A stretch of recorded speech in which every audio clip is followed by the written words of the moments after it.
Gyrish Nation, welcome to the final episode of the 2024-2025 season of Gyrish Talk, joined as always by my co-host and dear friend Mike.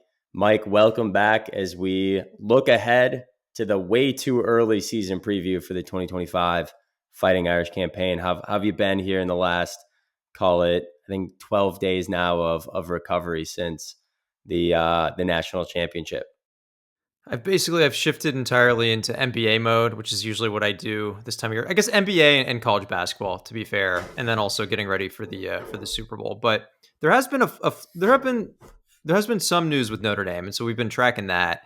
Mostly, it's as it comes to like the coaching carousel and players moving in and out of the program. But I feel like it's there's a sense that we had the drama of the championship, and it's been overall obviously calmer than what it was like during the playoffs. But the program is on solid footing. So there's I would say for me, there is a sense of, I would say there's a sense of calm. There's a sense of stability. Marcus Freeman is going to different events, and like he was at I think WWE Raw the other day, and he was like in the front row. So he's just like kind of doing He's recruiting, to be clear. Yes, he's going Yeah. out. He's like, he's got his public persona. I saw a video of him just like hitting a total dinger at like on a softball field. So he's just kind of going around and just continuing to build the buzz around the program. So it is nice to kind of take a step back, and like the stakes are a little bit lower. But this is really, the offseason is really when you kind of build towards the next season. And a lot of these moves that I hinted at, these are exactly the types of moves that are going to help decide what our fate is come the fall. Absolutely. So we've got one goal for this show today, and it's to get an early read on, will Notre Dame be better, the same, or worse next year? And will we get back to the playoff and truly contend for a title? To do that, got to break down several questions on who's leaving, who's coming back, who are we getting as new talent and new coaches. Quick look at our offense and defense, and then we'll dig into the schedule. So that's the rough topics we're going to try to cover today. A lot of ground, so we'll try to fly through this. But let me start with who's leaving. And it's, really on the offense. Clearly, Riley Leonard is the big name that will not be back next year. And then I think 5 absolute stars on defense in Howard Cross, Riley Mills, Xavier Watts, Ben Morrison, and Jack Kaiser.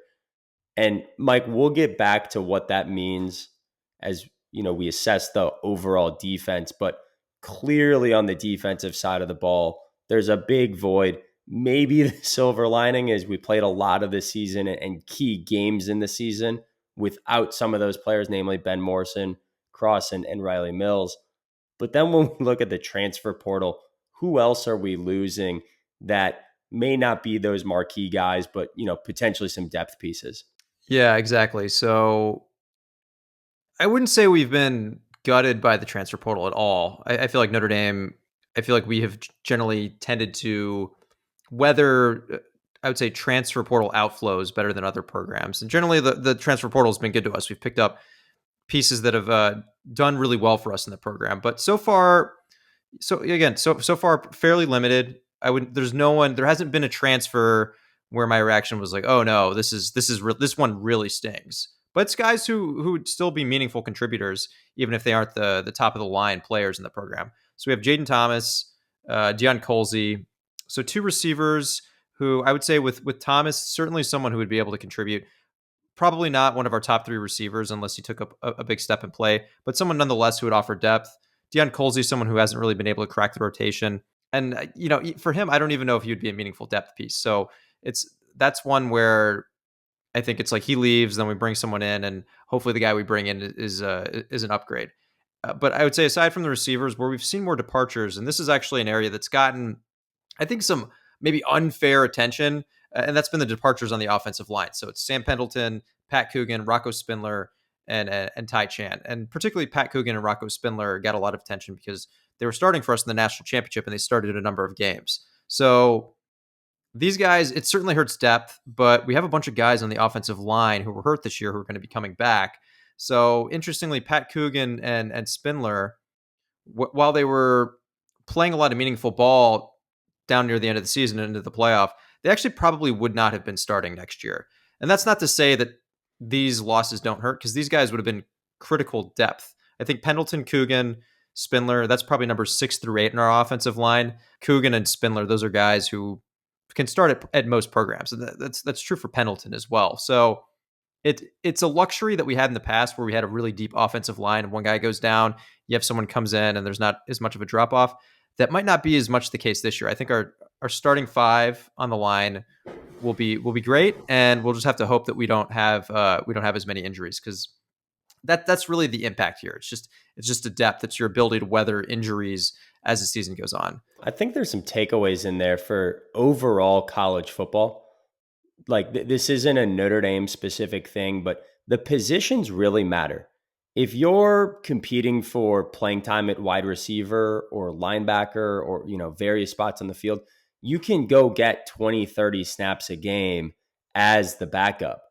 But at offensive line, cornerback, and quarterback, those are probably the three position groups I'd put in that area. If you're the backup, you're not playing unless if there's an injury. And so if you're that number 6 person on the offensive line depth chart, there's no reason to stay. And Notre Dame ran into that where we had a lot of injuries this year that, had guys like Rocco Spindler and Pat Coogan get to play because Ashton Craig went down, because Charles Jugaso went down. When those guys are healthy, they're back to being the backups. I think they saw the writing on the wall. And that's not to say that doesn't hurt Notre Dame. Like On3 has Pat Coogan as the number 3 overall player in the transfer portal across any position group. Like he's a very, very good football player. It's just Notre Dame's offensive line should be really, really good next year. And he might not be starting. And so, I think any program, this is where it's so hard to build depth in the transfer portal area, especially at key positions like offensive line and cornerback. And I think that's a big takeaway from this. It's not a Notre Dame specific thing. It's just the way the world works. Now, what I don't like about the transfer portal, and every coach is saying this, you can see this in any media article, the timeline makes no sense anymore. So if you're in the college football playoff, you get a 5-day window after your season ends to go into the portal. And so Pat Coogan leaves, Rocco Spindler leaves, but we didn't go and get a bunch of offensive linemen when we could go and get people in the portal. But now you got to, as a coaching staff, try to perfectly thread the needle on predicting who's going to leave because we don't get the opportunity to go back and get more guys in the portal. We can later on in spring, but they miss all of spring practice, and that's a whole nother thing. But the flip side of this is I think Pat Coogan committed to Tennessee. I might have that school wrong, but I think he's Pendleton's Tennessee. I think Pendleton's Tennessee. Coogan is IU, and then I think I just saw Rocco Spindler's going to Nebraska, and I don't know where I can't remember where Ty Chan's going. But what bums me out right there is so let's take Pat Coogan. He's going to go and start at IU. Someone else was supposed to start at IU and now just got moved from top 5 to number 6. And they're now going to be a backup. IU brings in that guy, and that player now can't leave. Like, that makes no sense to not let free agency be fluid and dynamic during an open period that's truly the same for every player. Because just like I feel bummed for Notre Dame that, like, we don't have a chance to go get more additional guys in the portal. Now you're that other player at IU who your spot gets taken because these CFP teams have their own special one-way transfer portal window. It makes no sense. College football has to fix this at some point in the future. It's bad for the players, both at the current school and the next school. It's bad for coaches. It's bad for fans. Like, this is just a lose-lose for everybody. And they've just got to fix the transfer portal timeline. Definitely. Yeah, it's just very awkward, especially with the playoffs. It's, obviously you want to advance as far as you possibly can in the playoffs. But if you do advance, it just makes that transfer portal deadline that you have after you are done playing, it just makes it even more awkward.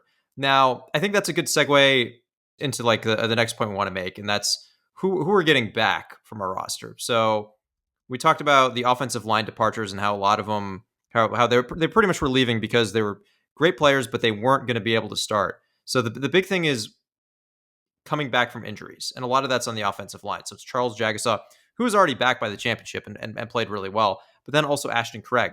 Ashton Craig got hurt earlier in the year and basically missed most of the season. So those are 2 key additions on the offensive line. And that's a big reason why those offensive linemen that we mentioned in the transfer portal, that's why they left. And then on the defensive line, that's another area that got hit really hard this past year from injuries. Well, Jordan Botelho should be back. Boubacar Traore, he was another defensive line player who stepped up and played really well when Botelho went down. So we get those guys back. That should immediately help our pass rush, especially off the edge. Jason Onye, he's another guy I want to mention here. So he was not with the team for generally for the reasons were not disclosed, but he was not with the team this year, and the team has continued to mention that they hope that they get him back at some point. I want to say that he was listed on a roster that the team put out a week ago, so that would seem to Hmm. suggest that there's a path for him coming back. And Yeah, a lot of Onye, message board chats from beat reporters that Jason's expected back with the team. He actually did, by the way, play the first 4 games of the year, I think, and left the team after the Miami Ohio game for what was described as personal reasons, and yeah, the coaching staff didn't go into it. So, that's a guy that realistically he was above like Donovan Heinisch and kind of 1A, 1B with Gabriel Rubio. Like he's a real contributor coming back to the team, and that's 3 big players on the defensive line. for sure. That's big time. I mean, he like if we had him in the championship, that would have helped quite a bit on the interior line because as you mentioned, he was ahead of some of the guys who got some meaningful playing time, and he's also someone from a developmental standpoint has tended to surge. He wasn't the most highly touted recruit, but his physical development has been pretty impressive. He's one of those players on the defense that I would not be stunned if I saw a big jump in his play as he continues to get more and more reps. And then in terms of other players we're getting, if I move to the transfer portal, we've gotten some key additions. So at wide receiver, we got Malachi Fields from UVA and Will Pauling from, I think he's from Wisconsin. So from the portal, those are 2 receivers who are going to come in and help shore up that room. Then we also got some defensive tackles, Dawson and Hughes. Tough Jared edge. Dawson it's worth double clicking on a couple of these guys. And the other one I'll mention with this is in the secondary, Devontae Smith from Bama and Jalen Stroman from Virginia Tech. So Jared Dawson's the one I'm super pumped about. I think he's a really underrated guy in the portal. He was very productive at Louisville this year as a starting defensive tackle, 4 sacks from the interior position. Um, Devontae Smith is probably the most highly touted from a high school recruiting perspective. He played a lot of meaningful snaps at Crimson Tide as their nickel corner, expected to compete and be the likely nickel corner for Notre Dame. So think of him as next year's Jordan Clark. And then, or Rod Hurd, depending where they were rotating out. And then Jalen Stroman's a real interesting name. He started for Virginia Tech in 2023, missed all of 2024 with an injury. Don't know where it shakes out, but it feels like he's got the inside track to start at the safety spot alongside Adon Schuler. So definitely some real contributors coming in on defense. We can maybe get to it a little more later. Malachi Fields, I think, is the big haul on offense. 55 catches for over 800 yards at UVA. I'm not going to say he's wide receiver 1 with Jane Greathouse, but he is definitely going to be starting for Notre Dame alongside Greathouse and Faison, and really expect him to be that boundary receiver like Bo Collins, but I think a more productive pedigree than Bo Collins or certainly than some other wide receivers in the past. And we'll touch on that a little more when we get into the offense. Mike, I've got an overall question for you. Like and I'll preview my view. I was a little disappointed in the transfer haul. We're coming off of a CFP, and yes, there's still the spring transfer window. Yes, it's hard to go out and recruit transfers. When you're trying to hold your roster together and win a national championship and not let them be distracted or see someone you go and bring in a guy like Malachi Fields or the wide receivers thinking, oh my God, am I losing my job next year, and demotivates them going into the playoff run. I still stare at this transfer portal haul and I'm just like, I feel like we're playing with one arm behind our back. I'm curious your thoughts on looking at these guys in the portal. Is it still really clicking the way it needs to be? I think it depends on your perspective. I think if you were hoping that we would have just a big time impact player, just a say just like a stud wide receiver that comes in, you're like, okay, wow, this guy's going to come in. He's going to be one of the best. Not only is he going to be one of the best wide receivers we have, he's going to be one of the best players on the team. So there really wasn't anyone like that. So I would say in that sense, it was a little bit disappointing. Brett, as you mentioned, there's still the spring transfer window, so that could potentially be helpful for us. I don't want to brush that aside. And again, that's probably where we would see maybe a bit more benefit of people being interested in coming to Notre Dame off of our run to the national title game. But one other point I want to make here is that we didn't. I wouldn't say that we have substantial portal needs. We're kind of plugging in a couple spots here or there. Yes, of course, you'd like a big impact guy, but I don't think it's a it's not a situation where we need to live or die by it, which is I think a good place to be. I think wide receiver is one area where I think we did well. I think Malachi Fields in the portal, he's 17th best wide receiver, but if you compare him to someone like a Zachariah Branch or Eric Singleton, those are top two guys. And yeah, they play the same slot receiver roles as Greathouse and Faison, but those are guys who could just immediately electrify your offense. So we didn't get anyone like that. Malachi Fields is someone who should be productive. We essentially swapped Jaden Thomas for him because Jaden Thomas is going to UVA. So I think that's certainly an upgrade there. It helps the room. And then looking at the defense more, we didn't get like a stud defensive tackle. So Jared Dawson, 16th ranked defensive lineman. That kind of compares with someone like a Bear Alexander from USC, who used to be a high end 4-star. But if you talk to USC fans, they'd say it was a little bit of a mixed bag. He has since transferred to Oregon, someone who's capable of playing well, but I wouldn't say someone that necessarily was a home run for them. So again, someone who should be productive, but I wouldn't say when you look at his profile, you immediately think that that's going to be the case. Now, credit to Notre Dame. In the past, we've gotten quite a bit of usage from a lot of our transfer portal players. Like we've been able to, I think in many cases they've tended to exceed expectations. So we'll have to see if that happens there. And then in the secondary, Devontae Smith, he's someone who I'm optimistic about. I think that nickel role seems like he's uniquely situated to fill that well. And that's I would say that's a position in the transfer portal we've tended to find excellent fits in the portal, for that nickel position. So I guess like the final caveat I'll make, I'll just reiterate my point that yeah, we're using on three rankings. These things don't always totally match up to the production that you see when these players actually hit the field. The coaches have way more insight.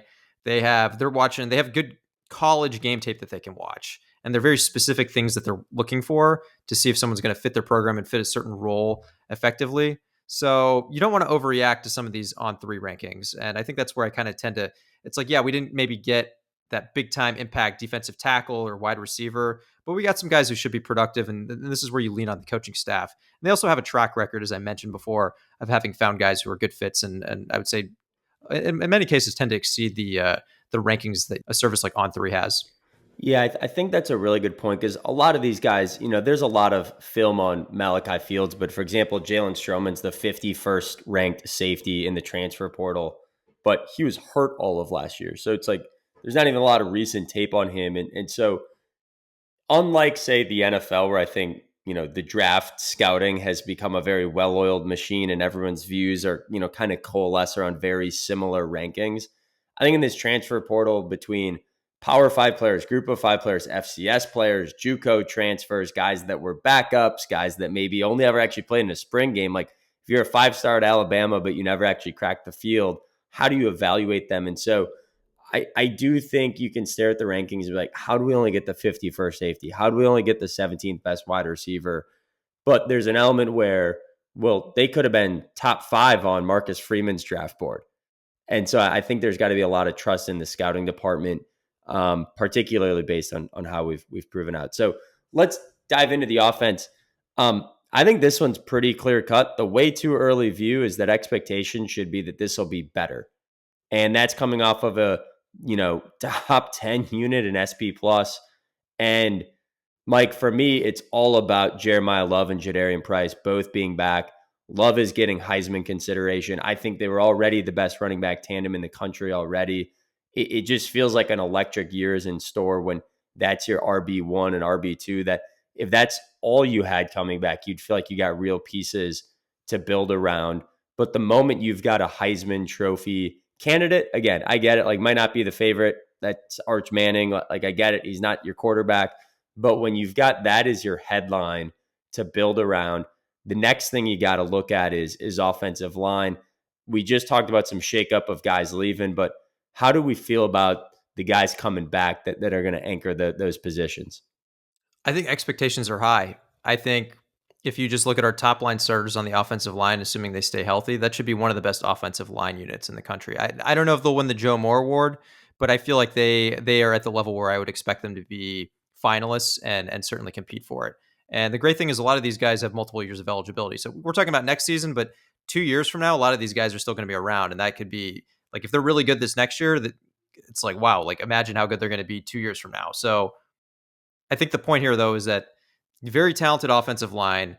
We have guys returning from injury who would have been key players this past season, and now we get to enjoy the benefits of having a well stocked offensive line unit with some experience and a lot of top end talent. So you couple that with the running backs, and that's a pretty attractive proposition right there. Jeremiah, you mentioned Jeremiah Love. He very well may be the best running back in the entire country. I think a lot of Absolutely. NFL scouts would probably tell you that that's the case. And then if you have an offensive line that's a Joe Moore, a Joe Moore finalist level room, that just kind of gives me shades of the offensive line units that we had with like Quentin Nelson and those guys, and then we should have an even better back than we had back then.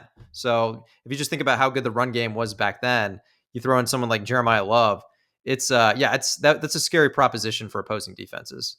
Definitely a lethal combination. And so then it comes down to the passing game. And this is where, so if you believe the running game can even take a step forward, really just based on offensive line experience, putting Love and Price in better positions, you then got to go back to the quarterback room. And this is the biggest headline. We're 22 minutes into the show. This is the biggest headline that Notre Dame fans, pundits, and coaches are going to be talking about for the next 7 months.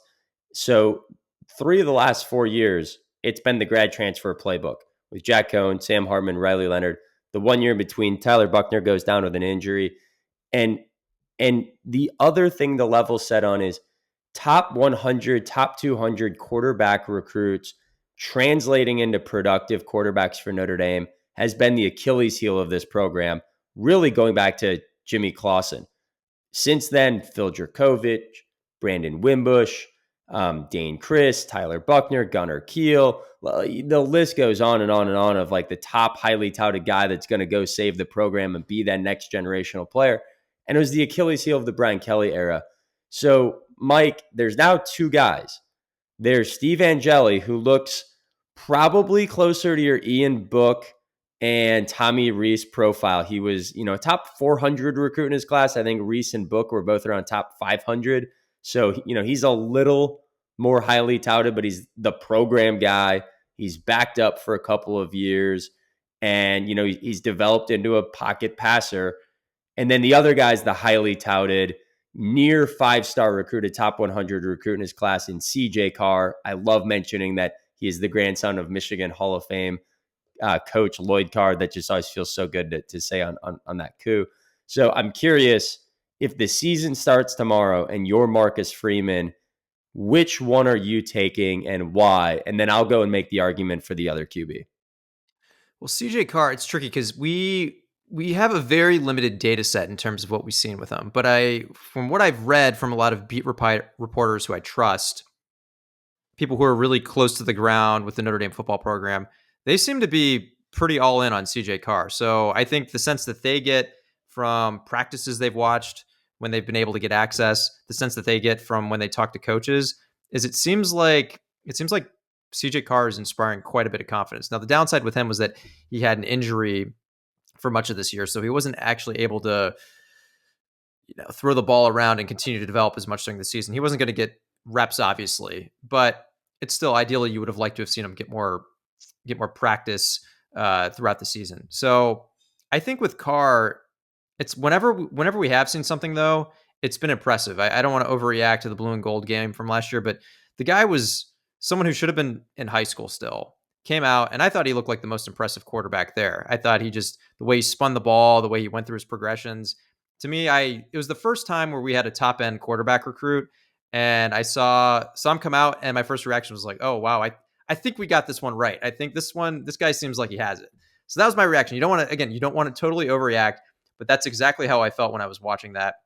And again, the confidence from the staff, the confidence from these beat reporters on CJ Carr and his progression, it seems to give you some confidence that he's the guy moving forward. And he has as you mentioned, Brett, an attractive profile. He was a near top 50 recruit. At one point he was a 5-star, and then he dropped a little bit near the end for some reason. But I think he's like 6'3". He's got pretty good size. I wouldn't call him a dual threat necessarily, but he's still pretty athletic. And I think at the college level, he's someone who can certainly make you pay if you don't respect his ability to run. And yeah, and then just like in terms of arm talent, it's not like he has a Josh Allen cannon, but he's got a strong arm. He's very accurate, spins the ball well. So I think he kind of has everything that you're looking for. And then I guess the other quarterback, Angeli, we've seen quite a bit from him.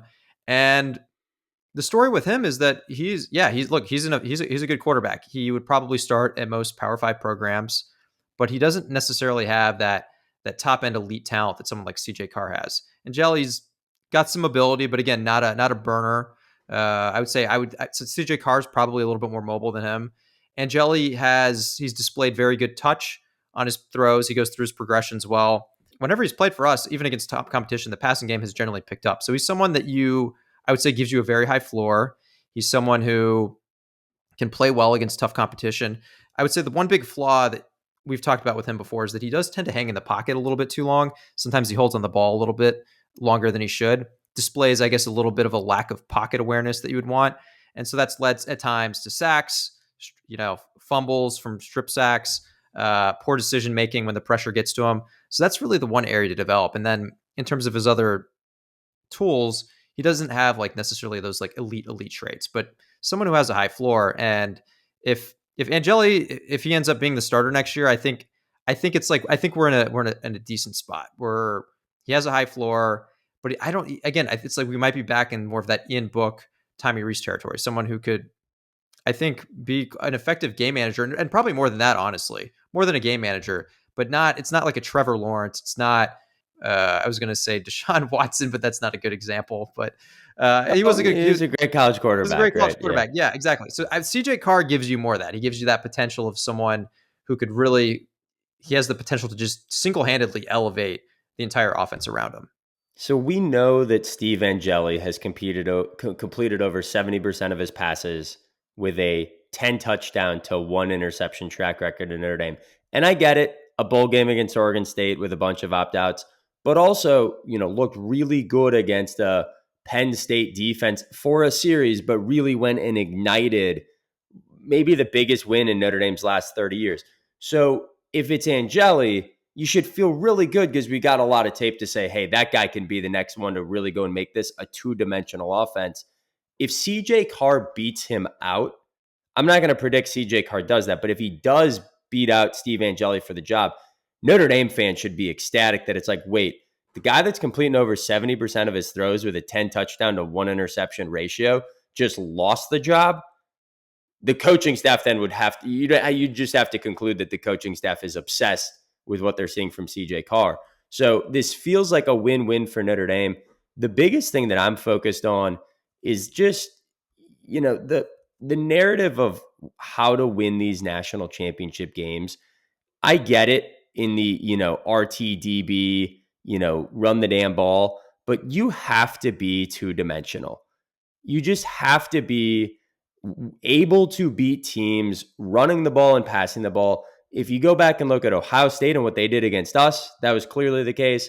The Alabama runs with Mac Jones and, Bryce Young, Clemson, you mentioned. I'll even say Georgia, who is known as this big, physical, defensive first football team. Well, they won their titles with Stetson Bennett as a Heisman finalist, throwing the ball to Brock Bowers, George Pickens, and Ladd McConkey.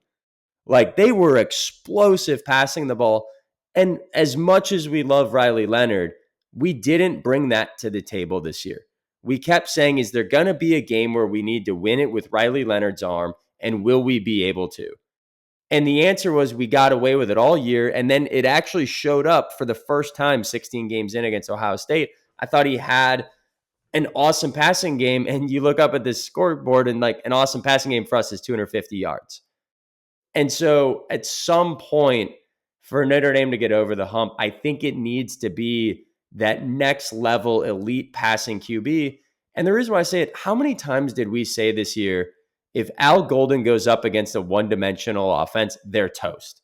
Like Al Golden and this elite defense will figure it out. Well, teams feel that way in reverse against us. No matter how good we are as a one-dimensional offense, elite defenses will eventually figure that out.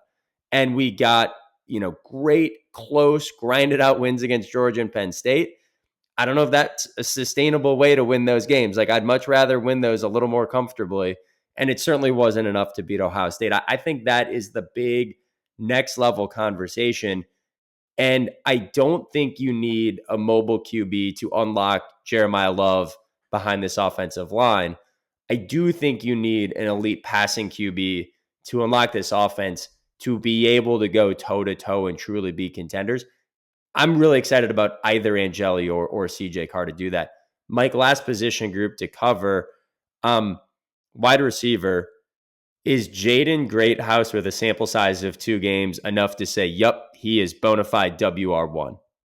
I think I'm willing to say yes, because those two games were against fantastic defenses, right? It was against Penn State and it was against Ohio State, who Ohio State, our opinion was that Ohio State team they had the best defense in the entire country. And we know Penn State was around top 5 teams that really make life as difficult as possible if you're a receiver. And yeah, I mean, Greathouse was at his best against the best. And even at the beginning of the year, there was an interview with Denbrock. I forgot which beat reporter it was, but they asked Denbrock, they're like, who do you have a wide receiver one? And he's like, well, is that point about like us having a lot of wide receiver twos, but maybe not a wide receiver one? He made a point to say, well, look, I would keep an eye on Greathouse. He's someone who I think could eventually emerge and separate himself from the rest of the pack. So the coaching staff has long thought that Greathouse is someone who is capable of stepping up and becoming that wide receiver one. And we finally saw it at the end of the year. So yeah, look, I think he had a progression throughout the season. He continued to improve. And then when we got to the toughest competition, that's when he was at his best. So I would be very surprised if he takes a step back. I think he has arrived, and that is my expectation moving forward, is that he is our bona fide number one. Totally agree. What I'm more focused on is the guys around him. We know Jordan Faison. Malachi Fields, do you believe he's an upgrade over Bo Collins and Jaden Thomas and Chris Mitchell, by the way? All three of those guys are out. Bo Collins and Chris Mitchell trying their hand at the 2025 NFL draft. And as we mentioned, Jaden Thomas transferring to UVA. One of the stats that I found really interesting is if you exclude but we've brought in some group of 5 wide receivers like Chris Mitchell, who are really productive, but at a tier down level. In terms of Power 5 football, either coming in from the transfer portal or a returning wide receiver, the last time that we've had a receiver on our roster who previously had over 800 yards in a season like Malachi Fields was Equanius St. Brown, who did it in his sophomore year. He had 961 yards before coming back as a junior. And before that, Will Fuller. It has not been often for Notre Dame to bring back a guy with over 800 yards. In fact, we haven't had a Notre Dame wide receiver have over 800 yards since Kevin Austin did it. Now, there's a caveat here. Like, Malachi Fields was the best guy at UVA. And so that's a blessing and a curse. That means he got targeted a bunch and they only completed 59% of the balls thrown his way. Well, that's not good. But also, this was pretty darn bad quarterback play at UVA and a really limited, not a lot of other options around. So not only did Leonard Moore guard him the whole time when UVA played Notre Dame, but Xavier Watts was also helping with double teaming Malachi Fields because there's no one else to worry about. Well, that's a tough day at the office. So if you've now got him out there with a run first offense with Jaden Greathouse, and he's not facing double teams, he's not facing the top corner, teams are not game planning for him in the same attention that he was drawing at UVA. I could actually see that freeing him up even more to improve that productivity. After that, though, Mike, so those 3 we feel good about. Malachi Fields, Jane Greathouse, and Jordan Faison, I think, is a solid wide receiver group. Probably the best I felt about that position group in 5, 6, 7 years. Who else, though, is behind them? Both Greathouse and Faison have had injury issues. It's the second year in a row now we've lost multiple wide receivers in the portal. Tyree, Flores, among others last year. And then, as we mentioned, Jane Thomas and Deion Colsey this year. Who else can step up behind them? Because it feels like a really thin position group right now. Agree. This is where it would have been helpful to get another high impact wide receiver. I would say someone who you feel very comfortable can come in and be a top 3 level person. So yeah, I think beyond those guys that you mentioned, I think it gets a little bit more uncertain. So we have someone like Cam Williams, who is a top 50 recruit, big time. I'd say his commitment was a big time statement for us. That's an area that we haven't recruited at that level typically.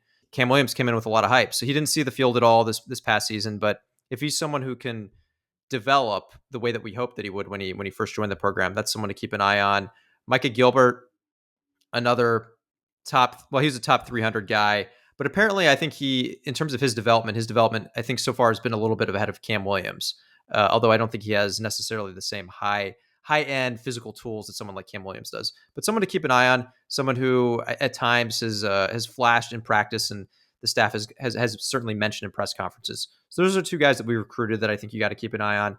And then Will Pauling, I'll mention him. So I said it would have been nice to have like a really high end, impactful wide receiver transfer come in. Will Pauling's he definitely does not fit that profile, but he's someone who hopefully can be productive for us. Maybe he makes a jump and play. He had 400 yards this past season at Wisconsin, but actually 800 as a sophomore. So I think the question with him is, do we get the Will Pauling that had closer to the 800 yards and maybe can even improve on that, or do we get the Will Pauling who had fewer yards this past season? And look, Wisconsin's not exactly an offense that is explosive and just airing it deep, so that's another thing to keep in mind here. But again, uncertain. I would say Will Pauling. There's certainly less. I think there's less confidence that we have in him than someone even like Fields, for instance. Fields is much more proven. These other guys we mentioned are more proven. Pauling falls much more into that category that I mentioned with like Cam Williams and Gilbert. It's kind of more, hey, show me, prove it to me that you can come in and find a role within this offense, and generate a lot of production. So let's flip over to the defense. This is one where there is some high end talent leaving. And, there's this question on, do you miss Al Golden more, or do you miss losing Watts, Morrison, Kaiser, Mills, and Cross? Hands down, it's the players. Like, Mike, I'll ask you in a second your thoughts on the DC hire. And we love Al Golden on this show. We have been singing his praises now for multiple years. But we've just gone on a run of Clark Lee, Mike Elko, Marcus Freeman, and Al Golden, and all four were home runs. And that should give you a little proof of like, and by the way, Marcus Freeman is still in the building. Mike Mickens is still in the building. You could have it done. Freeman, steps more into that role and works through it. And like that's a great safety net. Xavier Watts is maybe the greatest safety in the last 20, 30 years for Notre Dame. Like you could argue number one all time. Ben Morrison, Kyle Hamilton was hurt, but yeah, I guess you could from a production standpoint, you production. could make. Yeah. And I get it, Harrison Smith, and like I get it. There's a lot of guys, but like Xavier Watts left his mark on this program. I will argue with anyone. No talking back on this. Ben Morrison is the greatest cornerback in Notre Dame history. Jack Kaiser played more games than anyone in a Notre Dame uniform. And then Howard Cross and Riley Mills, both, borderline All-American. Certainly if we were in a conference, I'd argue for sure, kind of first team all-conference type talent. Like, you just don't replace those guys. It's impossible to say those five guys are out the door and we just pick up where we left off. And so I think there's a real question on our defense in the narrative of, can we just stay in a similar tier? I think it's impossible to say the defense steps up without those five guys. But if we were a top 5 defense, can we stay a top 10 defense, or does it slip back and regress to top 25? That's really the question to be had. And it's not because of Al Golden as much as we love him. It is from those players that were just the backbone of this championship run, the backbone of so far the Freeman era. I just can't sing enough praises about those 5 guys and the mark they left on the program. And so you have to start there saying, okay, massive step back because those 5 guys aren't there. How do you step up from the other guys developing or new players coming in? But before we get there, I think it's important to talk about Chris Ash coming in as defensive coordinator. I've seen mixed reviews around media on this hiring. Mike, what are your thoughts on the Chris Ash hire? Yeah, so look, he fits a very similar profile to Al Golden, although I think Al Golden's profile was a bit better than Chris Ash. So getting into Chris Ash's profile, former NCAA head coach, coached at Rutgers. He's coached in the NFL, most recently with the Jaguars as a positional coach. And then I think right now he's actually, I guess before he hired him, he was actually a scout.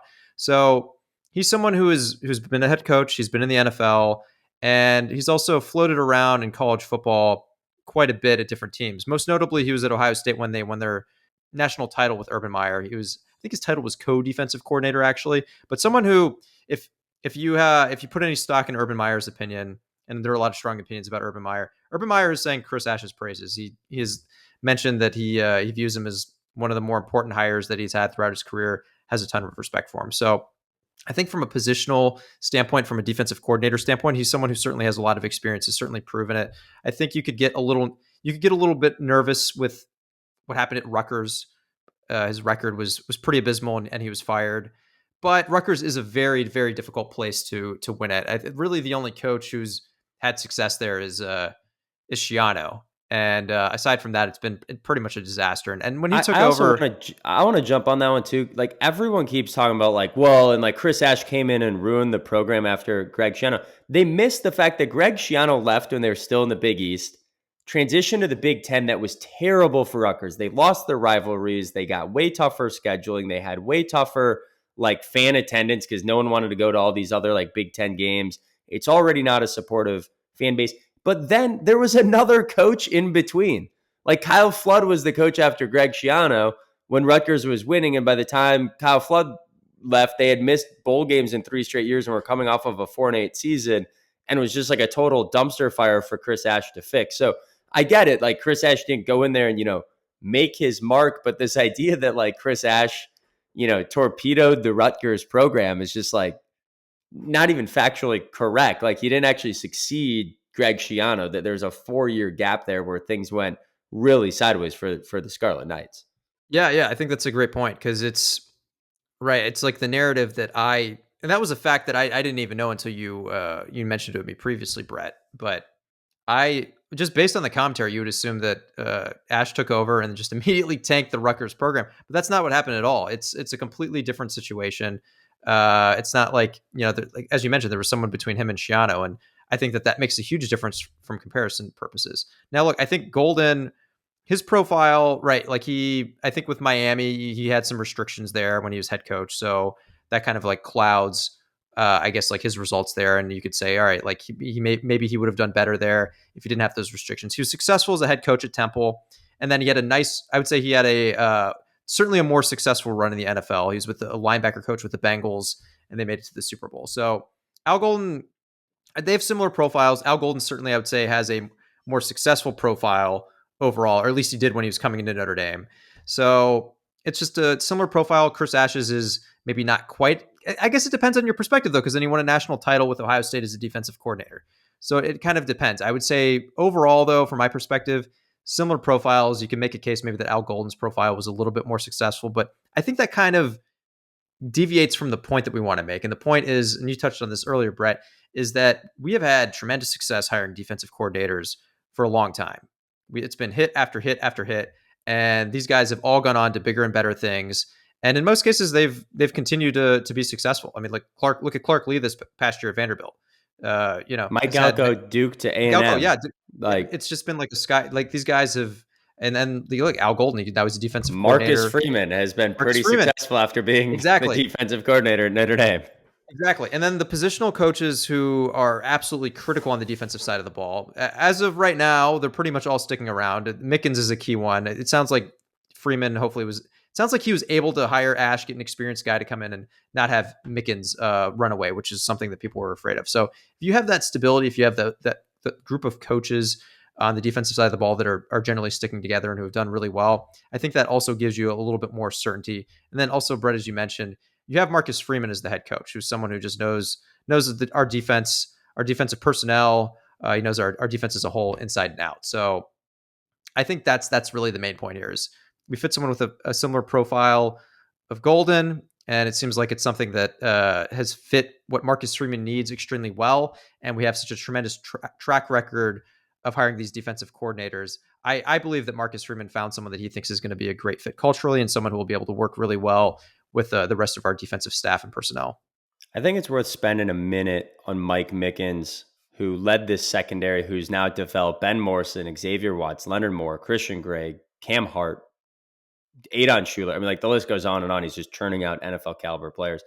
And early rumors were pointing towards he would get the nod towards the defensive coordinator promotion. And so I think a lot of the animosity, if you will, or the mixed reviews is probably a better word, mixed reviews on the Chris Ash hire is in juxtaposition of why not promote Mike Mickens. And remember, a big part of Al Golden was that he was previously a head coach. Now, there's not a lot of previous head coaches looking for coordinator jobs unless if they stumbled along the way. Like, that's actually a pretty tough profile to find, but it worked really well for Marcus Freeman as a first time head coach. And I think that there's this narrative out there of like, and Marcus Freeman doesn't need that now.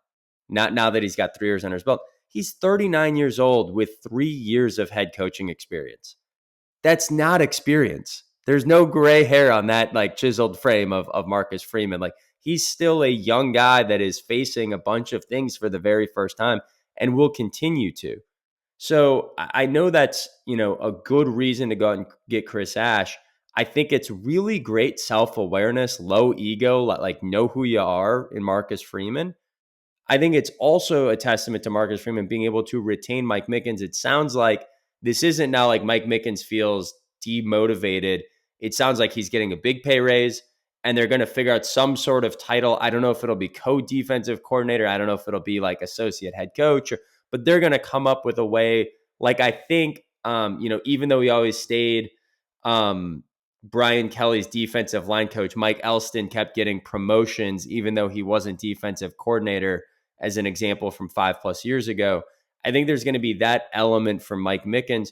But Freeman's been vocal that, like, look, this is a guy that he goes back to high school with. He thinks Mike Mickens should be a defensive coordinator in college football.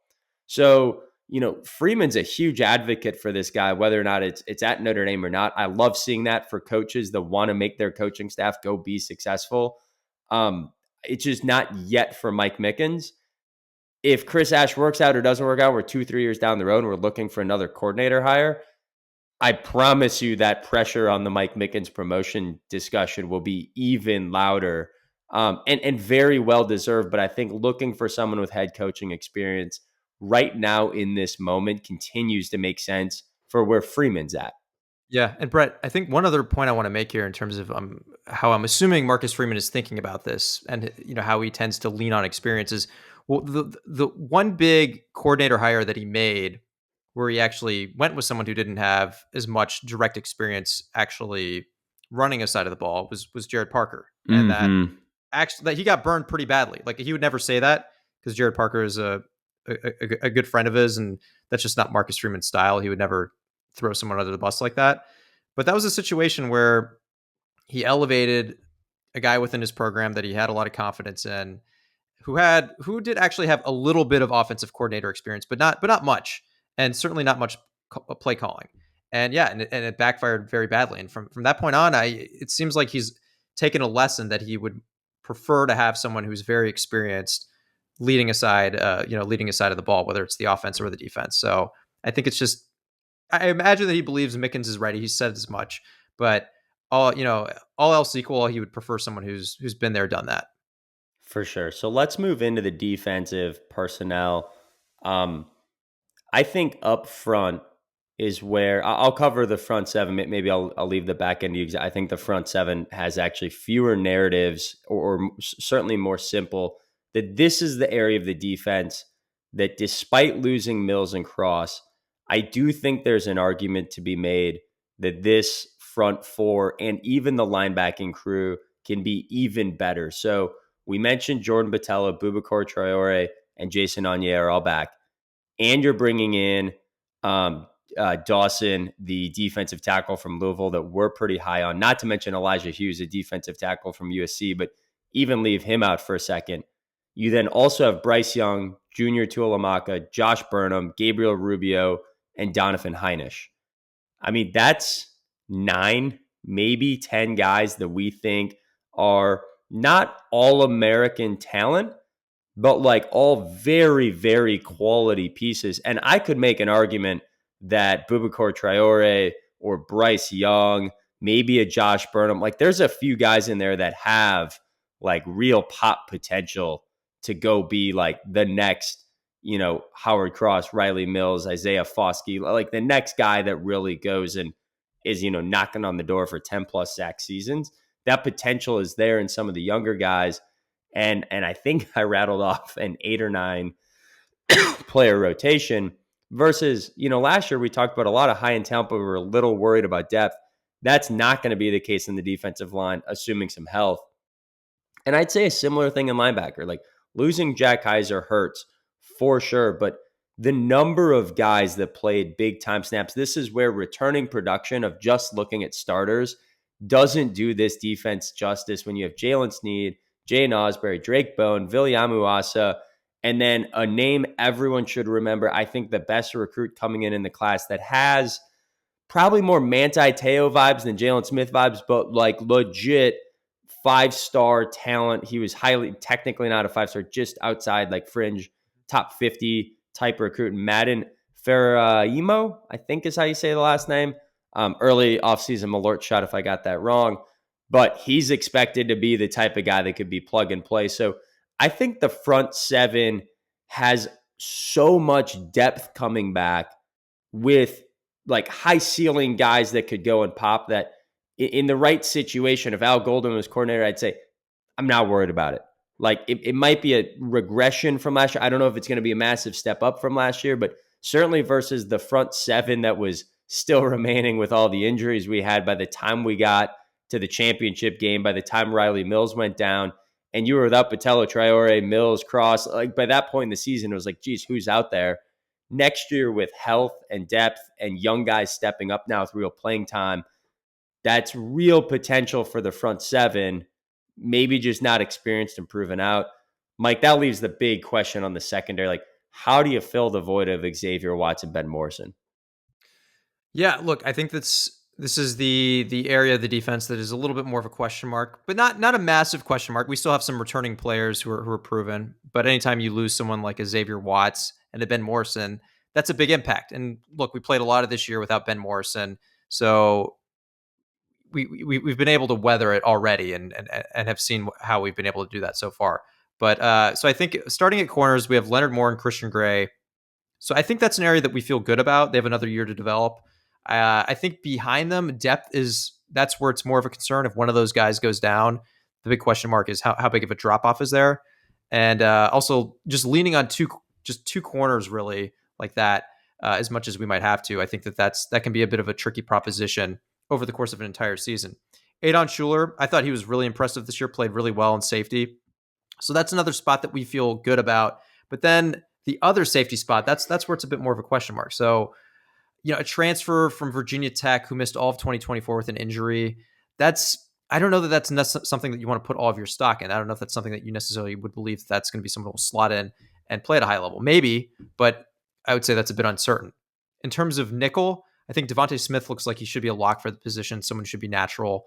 But yeah, aside from that, I think it's just I keep honing in on that other safety spot, and it's a question of whether through the transfer portal or someone like Urlacher, Talich, or Hobbs, they're kind of developmental 3 stars, and they've flashed potential at times, but are they ready for a step up in their role like that? It's a question mark. So I think we do have some question marks in this room.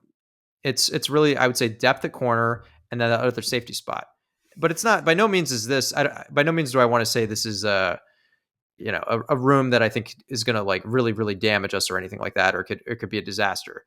We still have We're two. also talking about a rumor Leonard Moore is probably a Exactly. preseason All-American. Yeah. Like there's real cornerstone, but will we be the number one Yes. secondary next year?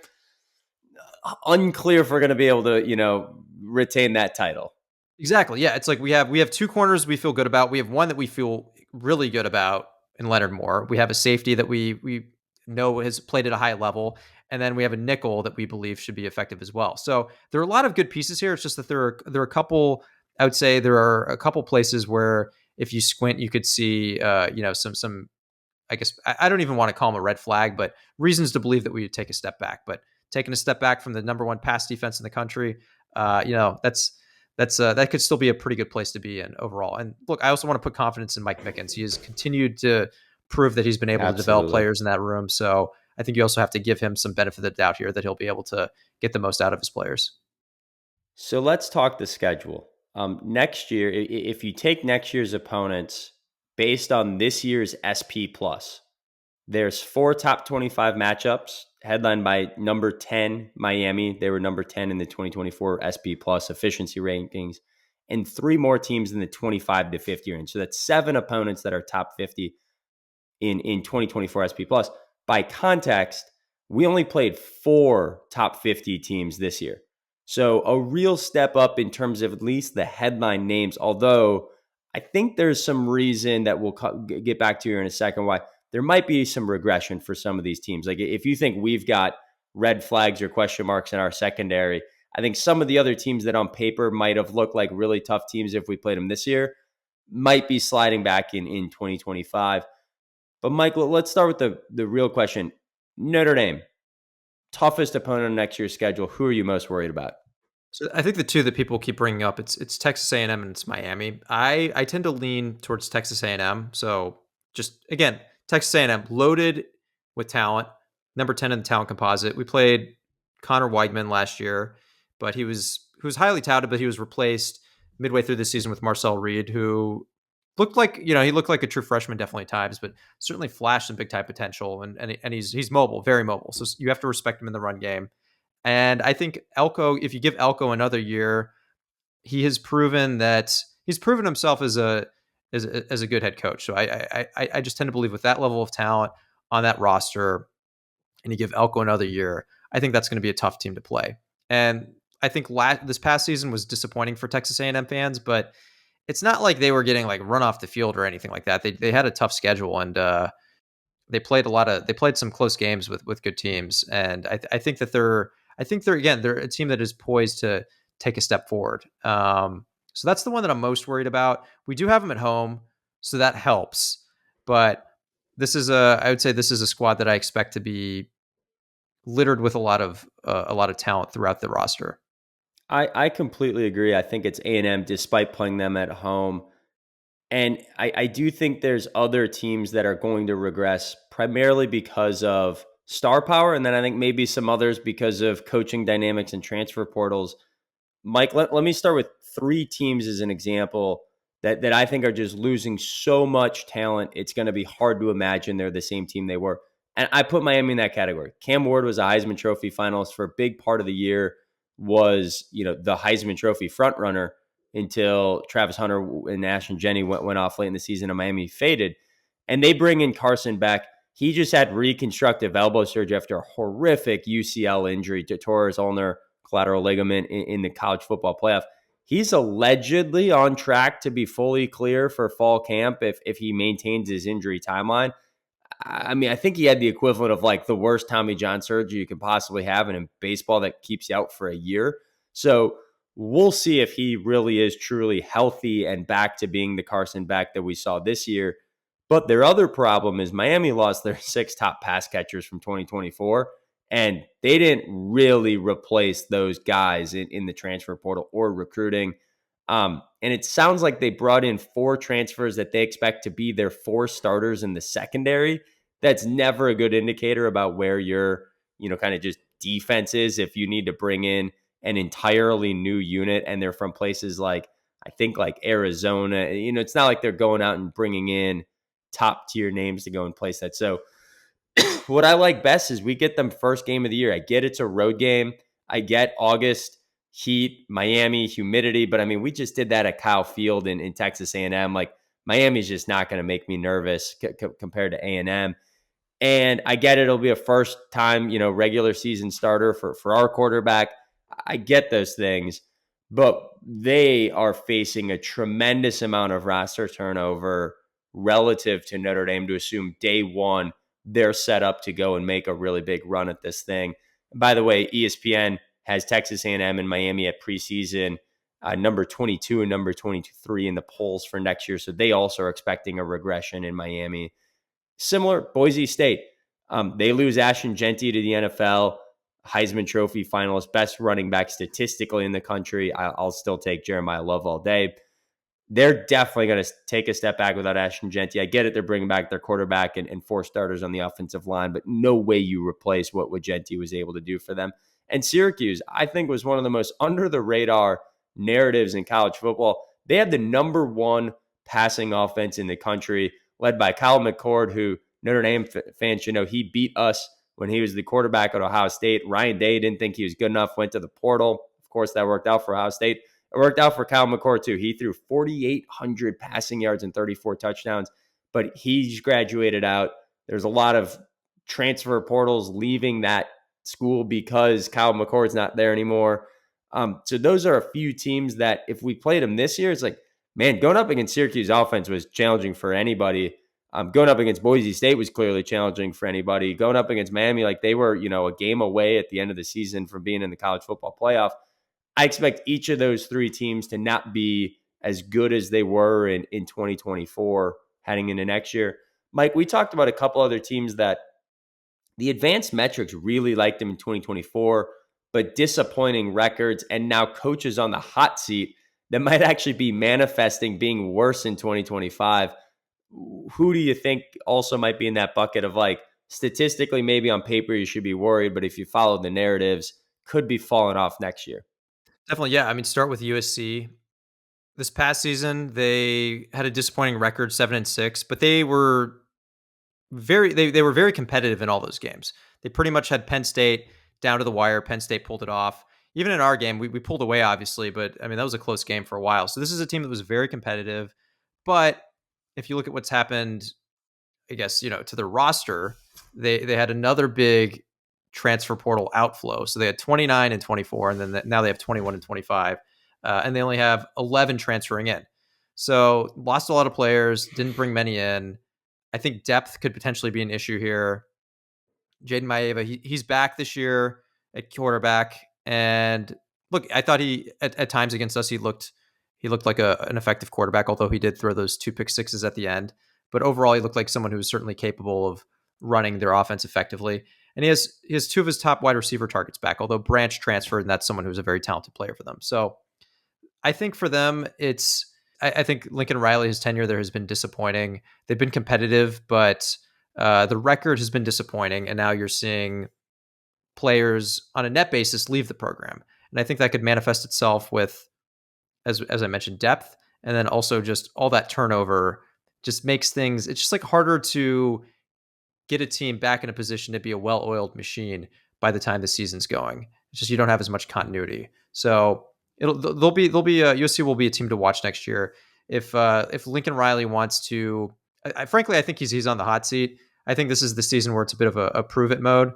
So if he does not improve on last year, we could be seeing the end of the Lincoln Riley tenure sooner rather than later. And then I think along the same vein as Arkansas, bit of a misleading record in 2024, but the advanced stats like SP Plus really like them. Team that tended to be competitive against good teams. But again, records overall, records matter. Sam Pittman's on the hot seat, and transfers are going the wrong way for them, like they are with USC. So similar to USC, you have to look at depth with them and see how that plays out over the course of the season. They do have a quarterback that I want to call out here. So that's Taylon Green. He's 6'6". He's a bit turnover prone and can be a little inaccurate, but he did throw for over 3,000 yards and rush for 600 on the ground. So that's someone who could, if he elevates his game, could put them on a bit of a different trajectory. The same goes obviously for Jaden Maeva at USC. So two very flawed programs with coaches that are, I would say, in tricky predicaments. It seems like the narratives have kind of moved against them. And even though SP Plus is a bit more favorable on them, it would not be totally surprising to see these teams take a step back this season. Of course, we'll be back in 6 months or so in the summer to break all this down in more detail, both our offense, our defense, our coaching staff, the schedule. But the early takeaways of where I expect our conversation will be in 6 months is the offense has a massive opportunity to go from a top 5-10 unit in the advanced metrics to, potentially one of the best offenses in college football, and do it in a two-dimensional way that we think is so pivotal. Like, still run first. Jeremiah loves your horse. Like, go get him a Heisman Trophy. But do it with a very experienced offensive line, very experienced running back group, and elevating the passing game with either CJ Carr or Steve Angeli. On defense, there's a question mark, but the question mark is, are we going to be a top 5 unit again? And if no, is it top 10 or top 20? Like, the expectations are sky high to still be in a very elite position, particularly with what should be a very deep and talented front seven. It's in Marcus Freeman's wheelhouse. You've got Mike Mickens there. Like, so much is still at the core foundation of that program that it feels like it's very much in reload. And then while we have a couple of question marks for Notre Dame, certainly I think the fewest question marks we've had to discuss in the offseason, and you compare that to our slate of opponents where you're USC or Arkansas, the coach on the hot seat, and 30 plus guys leaving the program to the portal. Miami and Boise State projected to take a step back after losing all-American Heisman Trophy, finalist talent. Um, Texas A&M could be a contender. Like that's the big one to circle. But you look at that schedule, and it's a winnable schedule for Notre Dame, despite where the 2024 stat says, hey, there could be some elite talent. We actually expect a lot of our teams on our schedule are actually going to be going the wrong way next year, not the right way. Certainly at the high end of the schedule for the marquee matchups, and that bodes really, really well for Notre Dame to make another run at this thing. So, Mike, that leaves us with the two questions we opened the show with. Is Notre Dame making the college football playoff next year? And are we truly in the conversation of a contender, not just someone getting into the playoff, but truly like we're one of the top 4 or 5 teams that everyone needs to have on the radar is, yep, that's one of the teams that can go and win it all? So the answer to the first question is yes. I think as you laid out, as we laid out, Brett, we believe the offense is in a position to take a step forward potentially from a level that was already near top 5. And while we think the defense might take a little bit of a step back, we're not thinking that it's a dramatic step back. And I think when you put those together, that certainly gives you a team that is capable of making the college football playoff. And we have a manageable schedule. It's, I think, a tougher schedule than last year overall, but certainly one that's manageable with this team. Now, the tougher question is whether we are actually a contender. And that's really the $1 million question. And I would say at this point, it's a bit uncertain. We still have some of these question marks. I think the big one is quarterback, right? Do we see someone like CJ Carr grab that starting spot because he's just impressing the staff constantly and outplaying a quarterback in Angeli that we know can play at a high level? So if you have something like that happens and our wide receivers play as well as we're expecting, I think that gives you the profile of a potentially explosive offense. And that's a key element to making the college football playoff. I think if that happens, then I think we would be a true contender. And I think on defense, even if we take a step back, I still just have so much confidence in this coaching staff. And even if we've lost some key players, we've seen how this team has played with, withstanding some of these injuries that we've had for guys who've gone on. I think that gives me enough confidence that I don't think that we'll slide back significantly enough to where it would cost us. So it's a bit of a whining answer, but overall it's definitely a TBD, I would say, whether or not we're a contender. I think it depends on some of these things I was talking about. Quarterback, whether the receivers step up. I feel generally confident with the defense that they're not going to slide. They would slide so far back that it would otherwise sink a potential college football playoff championship contender. But we'll see. I mean, I think that's obviously if we have a couple guys in the defensive line who just take that step up, right? Really, really develop and become like an elite pass rusher or just an absolute force in the interior. That's just like continued upside. As a podcast that tries to strive on being glass half full, I said this going into the Ohio State championship game. If there's ever a time to lean into glass half full on this program, it's where we are in the here and now. I do think we're a contender next year. And I think you're completely right that we might not know until we're a game or two in. Like, I think you're going to have to see Steve Angeli or CJ Carr go and run this offense. And I think pretty darn quickly with Miami on the road in the opener and Texas A&M at home, I think our 2 hardest games are the first 2 games of the year. We'll know by mid-September whether or not we're a contender. And I think it truly comes down to the quarterback position. It's the most important position in football. And it's right now the unknown for Notre Dame more so than any other position. But I say all of that, we didn't think we were a true contender at the start of this season. And we certainly didn't feel that way after NIU. I mean, we were having conversations of whether or not Freeman should be on the hot seat. And I don't know when we thought we were a contender. In fact, we had a segment on it in November where we were looking at, odds of making the playoff, what Vegas thought about where our tiers. And we said, look, we know we're not Oregon, we're not Ohio State, we're maybe not even Texas, but like we're in that top 5 to 8, odds category. And after us was a really big drop off in like odds to win it all. So by the late season, but there was never like a moment where it's like, oh, we proved it out. And now we know because we beat so and so, like we're back, we're a contender. In fact, I don't know if we believed it, but I don't think we truly knew until the Georgia game. Like that was the statement of like, yup, we belong and we can win this whole thing. And after that, it was kind of like, gosh, like we haven't really been tested. Like I don't, on paper, yes, but don't know.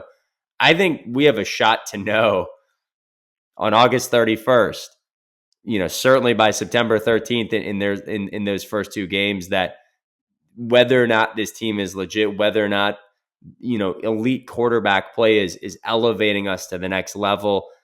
But my best guess right now, sitting here today, you bring back 5 starters on the offensive line and an All-American running back. You bring back a ton of depth in your front seven on defense. Yeah, you can make up for, needing to replace a quarterback that potentially elevates it and losing a couple of the greatest players I've ever seen play football in the secondary. Yeah, I think you might be able to elevate from that. So I think it's a big question mark. It's going to be a really fun offseason debating that question of how high Notre Dame expectation should be. It's such a great place to be for a Notre Dame football fan. So enjoy the offseason. Mike, I'm curious if you got any other closing thoughts, but the only thing I got for our fans is go get your golf trips in. Go try to do your best in your job to get promoted now, because come next fall, we are locked in on Notre Dame football and whatever else we got going on in our relationships and our, lives and our professions and our other hobbies. Like next fall is going to be another great opportunity for Notre Dame fans to lock in and enjoy a really, special time for this program. Yeah, totally. Yeah, I think Freeman he exceeded any expectation that we had for this program going into this past season. I remember something that we've talked about at the beginning of the past couple seasons under Marcus Freeman is like, what record would you be comfortable? We would ask friends of ours, fans, what record would you be comfortable with, or what level would you say is success for Marcus Freeman? And I think going into this season, we're at the point where it felt like it could go either way. Right, so far the results had been fine. And going into the season, it seemed like this was a bit of a make or break season. And certainly after the NIU loss, it looked like it was probably going to break the wrong way. And then he rallied the team to an extent that I don't we certainly didn't expect, to a level that we haven't the school hasn't seen in decades, honestly. So I think, as you mentioned, Brett, if there's a time to lean into the program, it's now. Marcus Freeman has hit heights that we haven't hit in a very, very long time. And then even just aside from that, it seems like there is buy-in to a degree that I have never seen with this program from the university. And look, there's still areas of improvement that we can make. Like we got to shore up the undergraduate transfer portal. That's the main one that we always hone in on.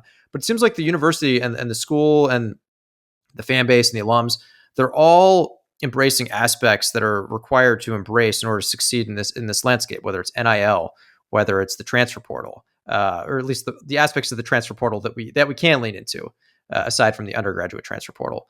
And I think it's just with the season, the expectation for the program has rightfully so. It's risen up to a very high level to where the minimum expectation at this point is to make the playoff. And the real question is, okay, but are we actually someone who can win the whole thing? And the fact that Brett, you're leaning in and saying, yeah, I think we can be, and I'm saying, yeah, look, it's definitely possible. We just have to see where some of these question marks shore up. That just tells you where the program is. It's just we just need a couple things to break our way, and we're there. I think Freeman has just taken this program. He's risen expectations to a level to where it's the highest they've been in a very long time, and at a level that I believe is justified. So I'm just glad that I think like the question of that we would ask is, has after X number of years, is if Marcus Freeman hits this record, is it a success? We don't even have to ask that question anymore, because the fact of the matter is Marcus Freeman is a success. Like he is the most successful coach that we've had since Lou Holtz. Absolutely. It's despite losing the national championship, it's got to be as good of a place that I've ever felt going into an offseason as a Notre Dame fan in 33 years on this planet. And so great time to be a Notre Dame fan. Revel in what this season was. Embrace the memories. It's winning is hard, and every season has its journey, and football's a weird sport, and like that's fragile. Like you got to enjoy them while you got them. But it feels like as positive momentum as you could have going to next year. That's the key takeaway on the way too early look. So thanks for tuning in all season. We love you as our listeners. This has been a really fun journey for Mike and I. Certainly, this podcast gets more and more enjoyable as the seasons are as fun as this one, and looking forward to being back with y'all next year. And until then, Gyrish. Irish.